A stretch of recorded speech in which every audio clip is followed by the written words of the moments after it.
السلام علیکم ورحمۃ اللہ وبرکاتہ۔ اعوذ باللہ السمیع العلیم من الشیطان الرجیم من حمزہ ونفخہ ونفثہ بسم اللہ الرحمن الرحیم ویوم ينفخ فی الصور ففزع من فی السماوات ومن فی الارض الا من شاء اللہ وکل اتوہ داخرین۔ اور جس دن سور پھونکا جائے گا تو جو کوئی بھی آسمانوں میں زمین میں ہوگا سب گھبرا اٹھیں گے سوائے ان کے جنہیں اللہ تبارک و تعالیٰ اس ہولناکی سے بچانا چاہے گا، اور یہ تمام کے تمام ذلیل و حقیر بن کر اللہ تبارک و تعالیٰ کے حضور پیش ہو جائیں گے۔ محترم سامعین اکرام، سورۃ النمل سورہ نمبر 27 اور اسی سورت سے آیت نمبر 87 آپ کے سامنے تلاوت کی گئی، اور آیت کریمہ کا ترجمہ بھی اللہ کی توفیق سے آپ تمام کے سامنے پیش کیا گیا۔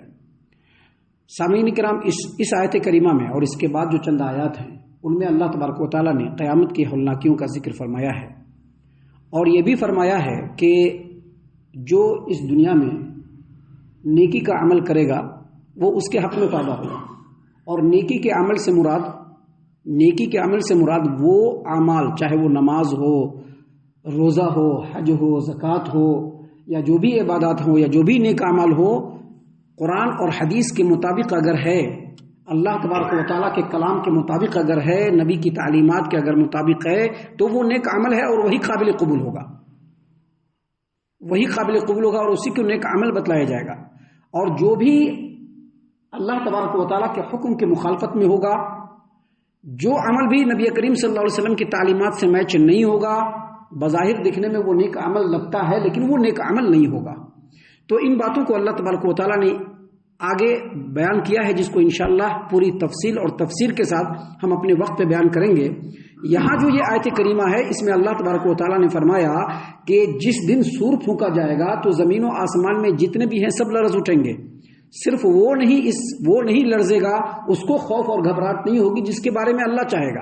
اور پھر اللہ تبارک و تعالیٰ نے فرمایا کہ تمام کے تمام انسان اللہ کی بارگاہ میں ذلیل خوار ہو کر کے اللہ کی بارگاہ میں اللہ کے حضور میں پہنچیں گے۔ اس آیت کریمہ کی روشنی میں سب سے پہلے سمجھ لیجئے کہ جب اللہ تبارک و تعالیٰ اس زمین کو ختم کرنا چاہے گا، یہ جو دنیا ہے، دنیا کے نظام کو ختم کرنا چاہے گا، اللہ تعالیٰ قیامت کو برپا کرنا چاہے گا، تو سب سے پہلے اسرافیل علیہ السلام کو حکم دیا جائے گا، جیسا کہ ایک حدیث میں ہے کہ نبی کریم صلی اللہ علیہ وسلم سے صحابہ کرام نے پوچھا کہ اللہ کے رسول صلی اللہ علیہ وسلم، آپ کو دیکھتے ہیں کہ ہمیشہ گھبراہٹ رہتی ہے، آپ کو مطمئن نہیں رہتے ہیں، گھبراہٹ رہتی ہے، ایسا کیوں؟ کہا کہ میں کیسے مطمئن ہو جاؤں؟ سور پھونکنے والا سور کے اوپر منہ کو لگائے ہوا ہے اور کان کو اللہ کے حکم کی طرف لگائے ہوا ہے کہ کب اللہ کا حکم اور میں سور پھونک دوں۔ تو یہ جو سور پھونکا جائے گا، اللہ تبارک و تعالیٰ جب چاہے گا کہ یہ دنیا اب ختم ہو اور دنیا کا نظام بالکل درہم برہم ہو جائے اور لوگوں کے حساب و کتاب کے لیے قیامت قائم ہو، تو اسرافیل علیہ السلام کو حکم دیا جائے گا اور وہ سور پھونکیں گے تو اس زمین پر بسنے والے جتنے بھی ہوں گے سب کے سب مر جائیں گے۔ اور پھر جب دوبارہ سور پھونکا جائے گا تو سب کے سب اٹھ کھڑے ہوں گے، جیسا کہ اللہ کے رسول صلی اللہ علیہ وسلم کی حدیث ہے، صحیح البخاری کتاب التفسیر کی روایت ہے، سیدنا ابو ہریرہ رضی اللہ عنہ نے فرمایا کہ جب دوسری مرتبہ سور پھونکا جائے گا تو پہلے اور دوسرے سور کے درمیان 40 ہوگا۔ پہلی مرتبہ سور پھونکا جائے گا اور پھر جب دوسری مرتبہ سور پھونکا جائے گا تو پہلے اور دوسرے سور کے درمیان 40 ہوگا۔ لوگوں نے پوچھا کہ 40 دن، کہا کہ مجھ کو نہیں پتا ہے، کیونکہ نبی سے میں نے صرف 40 ہی سنا ہے۔ لوگوں نے پھر پوچھا 40 مہینے، کہا کہ مجھ کو نہیں پتا۔ پھر کہا کہ 40 سال، کہا کہ مجھ کو نہیں معلوم ہے، میں نہیں کہہ سکتا، میں انکار کرتا ہوں اس کا کیونکہ مجھ کو نہیں معلوم ہے۔ لیکن اہل علم نے کہا کہ 40 سال۔ اہل علم نے مختلف قرائن اور شواہد کی روشنی میں کہا ہے کہ پہلا سور جو پھونکا جائے گا اور اس کے بعد جو دوسرا سور پھونکا جائے گا اس کے درمیان 40 سال کا وقفہ ہوگا، جیسا کہ حافظ ابن کثیر رحمۃ اللہ علیہ نے تفسیر ابن کثیر کے اندر جا بجا اسی چیز کو واضح کیا ہے۔ محترم سامعین کرام، سیدنا ابو ہریرہ رضی اللہ عنہ نے کہا کہ دیکھو، جب دوسری مرتبہ سور پھونکا جائے گا تو بارش ہوگی اللہ تبارک و تعالیٰ کی طرف سے، اور جیسے بارش ہونے سے زمین سے پیڑ پودے نکلتے ہیں ویسے ہی انسان نکلنا شروع ہو جائیں گے. اور پھر کہا کہ دیکھو انسان کو جب مٹی کے اندر دفن کیا جاتا ہے، انسان کو جب مٹی کے اندر دفن کیا جاتا ہے تو پورا جسم سڑ گل جاتا ہے سوائے اس ہڈی کے جس کو عجب الزم کہا جاتا ہے. عجب الزم وہ کیا ہے؟ یعنی ہڈی، ایسی ہڈی جو نوک والی ہڈی ہو، جہاں پر جانور کی دم ہوتی ہے وہ ہڈی باقی رہے گی. اور قیامت کے دن جب اللہ تبارک و تعالیٰ لوگوں کو اٹھائے گا تو اسی ہڈی سے جوڑ جاڑ کر کے پھر سے انسان کو بنا دے گا. تو اللہ تبارک و تعالیٰ کی آیت کریمہ اور معتبر روایتوں سے پتہ چلتا ہے کہ 2 مرتبہ سور پھونکا جائے گا. کتنی مرتبہ سور پھونکا جائے گا؟ 2 مرتبہ سور پھونکا جائے گا. اللہ تعالیٰ نے قرآن کریم سورۃ الزمر آیت نمبر 68 میں فرمایا وَنُفِخَ فِي الصُّورِ فَصَعِقَ مَنْ فِي السَّمَاوَاتِ وَمَنْ فِي الْأَرْضِ إِلَّا مَنْ شَاءَ اللَّهُ. جب سور میں پھونکا جائے گا تو زمین پر بسنے والے، آسمان میں بسنے والے سارے کے سارے مر جائیں گے، سارے کے سارے بے ہوش ہو کر گر پڑیں گے، سوائے وہ نہیں گریں گے جن کو اللہ تبارک و تعالیٰ چاہے گا، وہ نہیں گریں گے. اور پھر کہا ثم نفخ فیہ اخری، اور جب دوسری مرتبہ سور پھونکا جائے گا، جب دوسری مرتبہ سور پھونکا جائے گا تو سب کے سب دیکھتے ہوئے کھڑے ہو جائیں گے، یعنی بالکل زندہ دیکھ رہے ہیں اور سب کے سب زمین سے نکل کر کے کھڑے ہو جائیں گے. یہ اللہ تبارک و تعالیٰ کی طرف سے ہوگا. تو معتبر روایتوں سے پتہ چلتا ہے کہ سور 2 مرتبہ پھونکا جائے گا. پہلی مرتبہ جب سور پھونکا جائے گا تو گھبراہٹ طاری ہوگی، آسمان و زمین میں جتنے بھی ہوں گے سب کے سب گھبرا جائیں گے، سارے کے سارے پریشان ہو جائیں گے.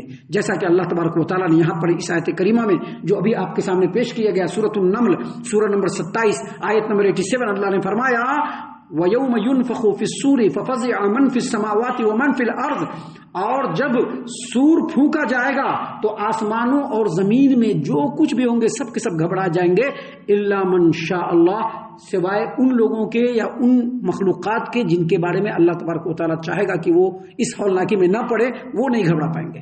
وہ کون لوگ ہوں گے؟ اس کے بارے میں 4 طرح کے اقوال تفسیر کی کتابوں میں ملتے ہیں. پہلا قول جو ہے وہ سیدنا عبداللہ ابن عباس رضی اللہ عنہما کا ہے. انہوں نے کہا کہ نہیں گھبرانے والوں میں سیدنا جبرائیل، سیدنا میکائیل، سیدنا اسرافیل اور ملک الموت علیہ الصلوۃ والسلام ہوں گے. یہ سارے فرشتے ہوں گے. کیوں؟ کیونکہ ان لوگوں کو معلوم ہوگا کہ سور پھونکا جائے گا، لہذا منکرین حق کے اوپر جو گھبراہٹ طاری ہوگی وہ ان لوگوں پر طاری نہیں ہوگی. بعض لوگوں نے کہا کہ شہداء، جیسا کہ حافظ ابن کثیر رحمۃ اللہ علیہ نے اسی آیت کریمہ کی تفسیر میں لکھا ہے کہ شہداء. اور شہداء کیوں؟ تو اس کے بارے میں قرآن کریم میں آیا ہے بل احیاء عند ربہم یرزقون، وہ اپنے رب کے پاس زندہ ہیں اور رزق پا رہے ہیں، جس کی وجہ سے جب پہلی مرتبہ سور پھونکا جائے گا تو ان کے اوپر گھبراہٹ طاری نہیں ہوگی. اور تیسرا قول جو ہے وہ سیدنا جابر رضی اللہ عنہ کی ہے. یہ جن کو گھبراہٹ طاری نہیں ہوگی وہ سیدنا موسیٰ علیہ السلام ہوں گے. جن کے اوپر سور پھونکنے سے گھبراہٹ طاری نہیں ہوگی وہ سیدنا موسیٰ علیہ السلام ہوں گے، اور ان کو بے ہوشی بھی نہیں ہوگی. کیونکہ اس سلسلے میں نبی کریم صلی اللہ علیہ وسلم کی ایک حدیث بھی ہے. حدیث ہے صحیح البخاری کتاب التفسیر حدیث نمبر 4813. اللہ کے رسول صلی اللہ علیہ وسلم نے فرمایا کہ جب دوسری مرتبہ سور پھونکا جائے گا تو سب سے پہلے میں اپنا سر اٹھاؤں گا، کیونکہ دوسری مرتبہ سور پھونکنے کے بعد جتنے بھی زمین پر بے ہوش ہوں گے، آسمان پر مرے ہوں گے، سب اللہ تبارک و تعالیٰ کے حکم سے دوبارہ جی اٹھ کھڑے ہوں گے. تو اللہ کے رسول صلی اللہ علیہ وسلم نے فرمایا کہ جب سور میں پھونکا جائے گا دوسری مرتبہ تو سب سے پہلے میں اپنا سر اٹھاؤں گا، لیکن میں دیکھوں گا کہ سیدنا موسیٰ علیہ السلام اللہ کے عرش کے پائے کو پکڑ کر کے لپٹے ہوئے ہیں. اور پھر نبی کریم صلی اللہ علیہ وسلم نے فرمایا کہ مجھے نہیں معلوم کہ وہ بے ہوش ہی نہیں ہوئے یا بے ہوش ہو کر کے مجھ سے پہلے وہ اٹھ گئے. تو اس سے یہ پتہ چلا کہ جن لوگوں کے اوپر ہولناکی نہیں ہوگی وہ سیدنا موسیٰ علیہ السلام بھی ہوں گے. کیوں؟ کیونکہ سیدنا موسیٰ علیہ السلام کو ایک مرتبہ بے ہوشی اور موت آ چکی تھی. کب؟ جب طور پہاڑ پہ 70 لوگوں کے ساتھ سیدنا موسیٰ علیہ السلام گئے تھے اور ان لوگوں نے کہا کہ ہم اللہ کو دیکھنا چاہتے ہیں، تو اللہ تبارک و تعالیٰ نے جو تجلی نازل فرمائی اس میں سب لوگ بے ہوش ہوئے مرے اور اس میں موسیٰ علیہ السلام بھی تھے. پھر اللہ تعالیٰ نے سب سے پہلے موسیٰ علیہ السلام کو زندہ کیا تھا. تو محترم سامعین کرام، یہاں پر اللہ تبارک و تعالیٰ نے قیامت کے قائم ہونے کا منظر پیش فرمایا ہے کہ پہلی مرتبہ جب سور پھونکا جائے گا تو اس روئے زمین پر جتنے بھی ہوں گے سب مر جائیں گے، حتیٰ کہ حافظ ابن کثیر رحمۃ اللہ علیہ نے فرمایا کہ تمام فرشتوں کو بھی اللہ تبارک و تعالیٰ مار دے گا، حتیٰ کہ حافظ ابن کثیر رحمۃ اللہ علیہ نے فرمایا کہ ملک الموت کو بھی اللہ موت دے دے گا، اور صرف اللہ الواحد القہار باقی رہے گا۔ اور پھر 40 سال کے بعد جب دوبارہ ملک الموت کو اللہ تبارک و تعالیٰ، اسرافیل کو اللہ تبارک و تعالیٰ اٹھائیں گے، تو وہ دوبارہ جب سور پھونکیں گے تو پھر سارے کے سارے اٹھ کھڑے ہوں گے، اور اللہ نے آگے فرمایا وَكُلٌّ أَتَوْهُ دَاخِرِينَ، سارے کے سارے بالکل ذلیل و رسوا ہو کر کے اللہ کے بارگاہ میں حاضر ہو جائیں گے۔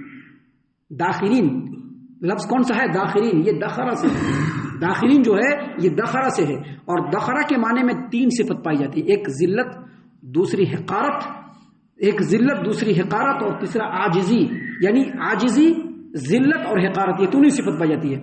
وہ کلن اتوہ داخرین کا مطلب یہ ہے کہ ایسا آدمی جس کے اندر عقل و ہوش بالکل ختم ہو گئے ہو اور بالکل ذلیل بن کر کے ذلت کی اطاعت قبول کر لے، تمام کے تمام انسان جب دوسری مرتبہ سور پھونکا جائے گا تو اللہ کے بارگاہ میں آئیں گے تو بالکل ذلیل و رسوا ہو کر کے، اور اس طرح سے ہوں گے کہ سب اپنے آپ کو قصوروار سمجھ رہے ہوں گے، سب اپنے آپ کو پریشان حال سمجھ رہے ہوں گے، سب یہ سوچ رہے ہوں گے کہ پتہ نہیں اب ہم لوگوں کا کیا ہوگا، سارے کے سارے بالکل اللہ تبارک و تعالیٰ کے سامنے عاجزی، ان کے ساری ذلت و رسوائی اور ذلیل و حقیر بن کر کے سب کے سب اللہ کے بارگاہ میں بالکل حاضر ہو جائیں گے۔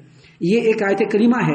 اس کے بعد جو دوسری آیت کریمہ ہے، اس میں اللہ تبارک و تعالیٰ نے قیامت کے وقت کے ایک ہولناک منظر کو ہم لوگوں کے سامنے پیش فرمایا ہے، جس کو انشاءاللہ ہم کل آپ کے سامنے بیان کریں گے۔ ہم اللہ سے دعا کرتے ہیں کہ اللہ تعالیٰ ہم تمام کو ان تمام باتوں کے اوپر خوب غور و فکر اور تدبر کرنے کے ساتھ ساتھ ان باتوں پر عمل کرنے کی بھی توفیق عنایت فرمائے، آمین۔ اللہ تعالیٰ ہم تمام کو صحیح معنوں میں پکا سچا مومن مسلمان بنائے، اللہ اور اس کے رسول صلی اللہ علیہ وسلم کی اطاعت و فرما برداری کرنے والا بنائے، صحابہ کرام رضی اللہ عنہم کے طریقے پر چلنے والا بنائے، جنت الفردوس میں جگہ عطا فرمائے۔ اے اللہ ہم تمام کو جہنم سے پناہ دے، اے رب العالمین ہم تمام کو جہنم سے پناہ دے، اے مالک الملک ہم تمام کو جہنم سے پناہ دے، آمین یا رب العالمین۔ وما علینا الا البلاغ المبین۔